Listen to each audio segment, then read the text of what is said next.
I'm Iain Peters, and at the age of 9, my parents in their wisdom sent me away to boarding school, and that's when everything changed in my life, because as in so many institutions, then and now unfortunately, sexual abuse was rife.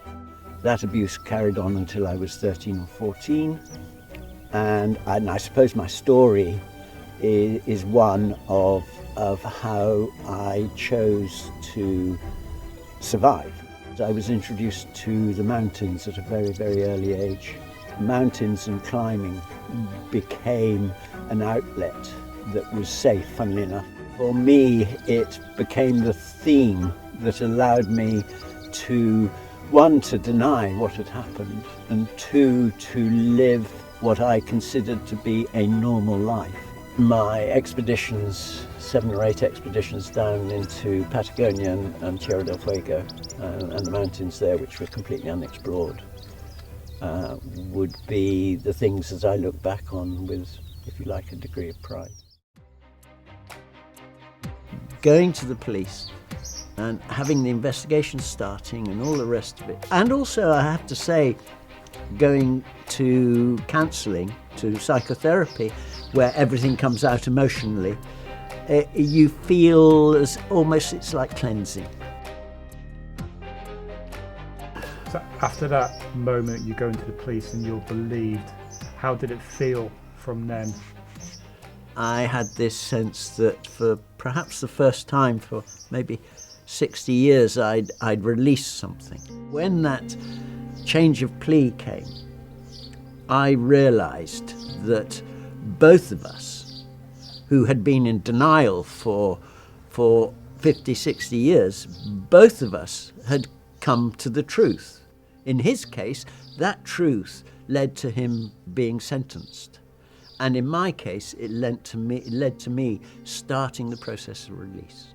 There was always the chance that we'd go to court and the verdict could go against me on a technicality, because, you know, a jury has to decide, and that's the way the system works. I was being encouraged and helped to consider a non-guilty verdict. Thankfully, I never had to.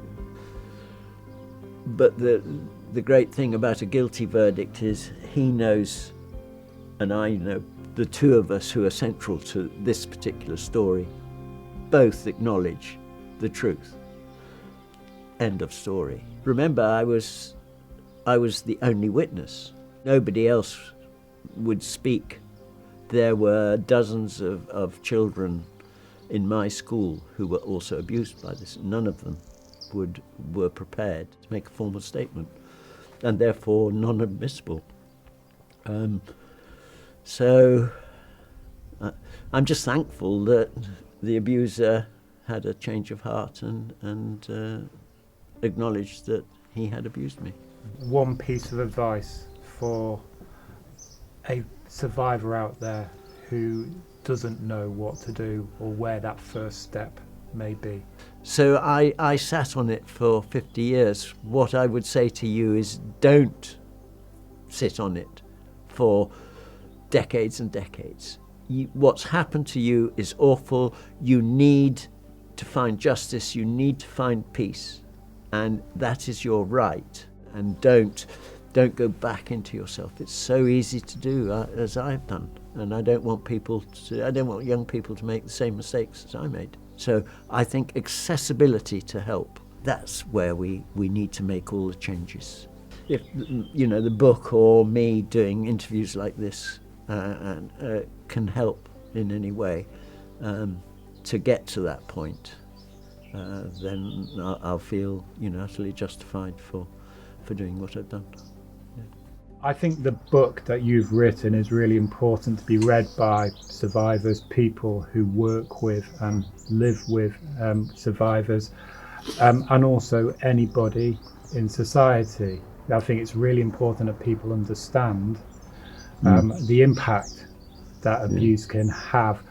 What is your hope for the book and the voice and your voice? Sexual abuse makes all the headlines, But when it comes to the charities who are supporting victims, they all find it incredibly difficult to raise funds. A charity like NAPAC needs money, they need exposure. I remember, listening to Kim, who works for NAPAC, Kim Bond. She gave us some statistics, which was 10 million victims of either sexual harassment, domestic violence or sexual abuse. 10 million in this country alone, and she said that was an underestimate. 2 billion worldwide.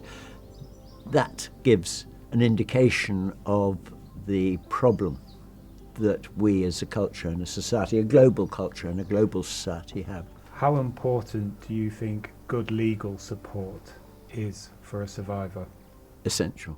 It was a revelation to me when, purely by chance, I was introduced to somebody like yourself and the work of Enable Law. And of course the burden of proof in a civil case is not the same as the burden of proof that is required in front of a jury. So I think that's where people like yourselves can play a huge role in supporting victims who may not have got the result that perhaps they wanted. Having that outside legal help along with counselling is yet another step in the support of victims. You can talk about compensation, you can talk about damages and all the rest of it.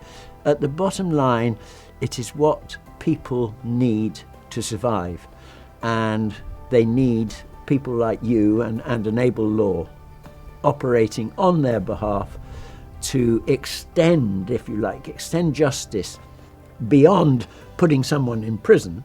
Meeting you was yet another step for me in resolution and in some ways closure. You walk out of that courtroom and there's that sense of amazing relief. It's all over. And then what happens next? The legal support and the other forms of support you still need after all that process.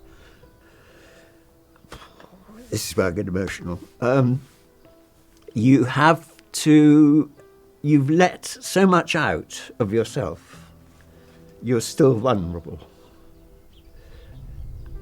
And whatever, I can use humour to deal with my vulnerability. It comes to me easily, and I'm not afraid of being emotional anymore. But you have to remember when you're dealing with people that the end of a case is the beginning. It's not, and the end of my book is a beginning. Thank you, and thank you for sharing your story and your journey with us today. Well, thank you also. I have to say thank you for, being who you are. As a firm of lawyers, it's fantastic to have received the help and support that I have, and you say I would encourage anybody who I came across who was in a similar position to me. I would say, well, yes, these are the agencies that are available. They're there. They're waiting for you, and I promise you, if you can bring yourself to go and see them, they will help you, as they helped me. So thank you. Thank you.